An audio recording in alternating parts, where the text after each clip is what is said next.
करण सिंह, सड़क के असली राजा। हर मोड़, हर गड्ढा उन्हें अपने हाथ की लकीरों की तरह मालूम था। उनका सफर बहुत साल पहले शुरू हुआ था, जब उन्होंने अपने पिता के ट्रक का स्टीयरिंग पहली बार थामा था। सड़कें उनकी गुरु थीं, जिन्होंने उन्हें सब्र, सहनशीलता और रास्ते खोजने का हुनर सिखाया। सालों से उनका ट्रक ही उनका घर था और हाईवे उनका अपना इलाका। हर मील उनके किस्सों और अनुभवों का खजाना बढ़ाता गया।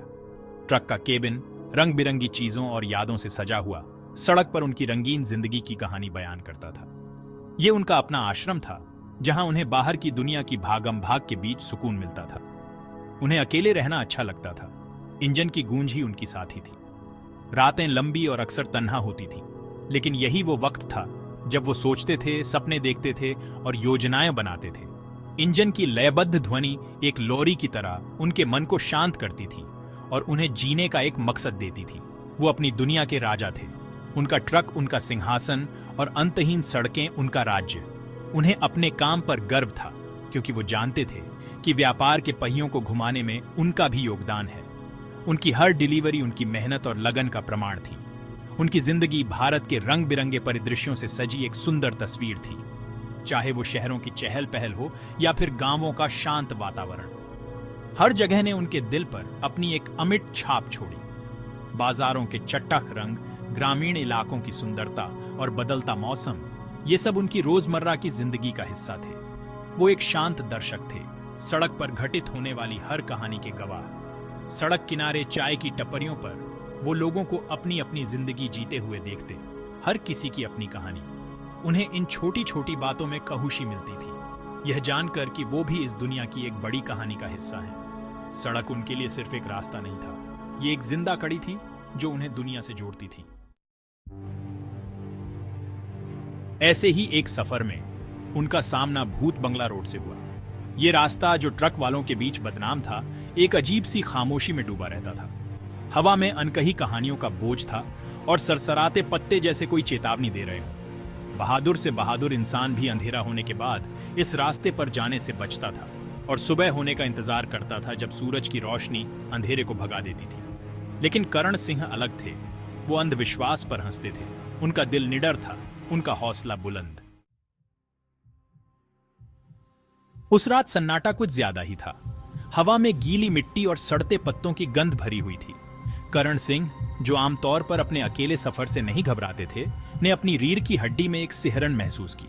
ये खामोशी बेचैन करने वाली थी, जो बस उनके दिल की धड़कन की आवाज से टूट रही थी। उन्होंने इस एहसास को नजरअंदाज करने की कोशिश की, इसे उन कहानियों का असर समझकर जिन्होंने उन्होंने सुनी थी, लेकिन अंदर ही अंदर एक बेचैनी उन्हें घेरने लगी थी। अचानक इंजन अटक गया और बंद हो गया। हेडलाइट्स टिमटिमाई और बुझ गईं। करण सिंह को अंधेरे में डुबो दिया। एक अजीब सा सन्नाटा छा गया, जो उनके अंदर बढ़ते डर को और बढ़ा रहा था। उन्होंने गुस्से में गाली देते हुए गाड़ी स्टार्ट करने की कोशिश की, लेकिन इंजन ने साथ नहीं दिया। तभी उन्होंने उसे देखा। दूर एक वीरान हवेली दिखाई दी। उसकी खिड़कियां रात में खाली आंखों की तरह घूर रही थीं। उन्होंने इस जगह के किस्से सुने थे, सफेद कपड़ों में एक भूतिया आकृति के बारे में जो वहां भटकती रहती थी। करण सिंह ने हिम्मत जुटाते हुए हवेली की तरफ बढ़े। उनका हर कदम सन्नाटे में गूंज रहा था। रात अजीब तरह से शांत थी।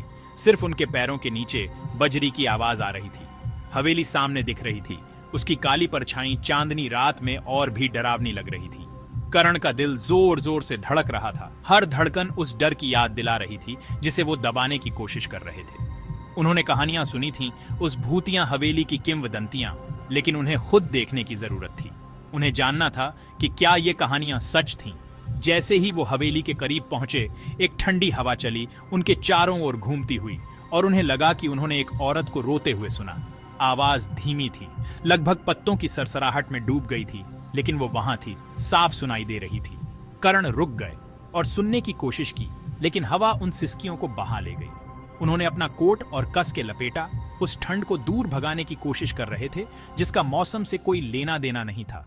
हवा में एक अजीब सा डर घुला हुआ था, एक बुरा एहसास जो उनकी रूह को कंपा रहा था। फिर एक टूटी खिड़की से उन्होंने उसे देखा। सफेद कपड़ों में एक भूतिया आकृति, उसका चेहरा लंबे काले बालों से ढका हुआ था। वो बिल्कुल स्थिर खड़ी थी, उसकी आंखें छिपी हुई थीं, लेकिन करण उसकी निगाहों को अपने आर पार महसूस कर सकते थे। ऐसा लग रहा था जैसे वो उनकी आत्मा में झांक रही हो, उनके डर, उनके संदेह सब देख रही हो। वो वहां से भाग जाना चाहते थे, दौड़ जाना चाहते थे, लेकिन वो वहीं जड़े हुए थे, हिलने डुलने में असमर्थ। भूतिया आकृति उन्हें इशारा कर रही थी, उन्हें हवेली के अंधेरे रहस्यों के करीब खींच रही थी।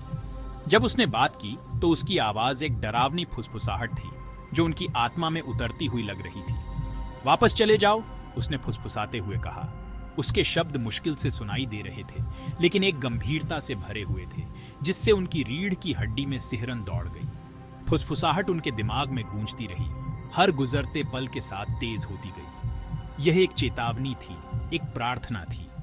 लेकिन करण इस एहसास को झटक नहीं पा रहे थे कि उसके संदेश में कुछ और भी था, कुछ ऐसा जो वो कह नहीं रही थी। वापस चले जाओ, उसने चेतावनी दी।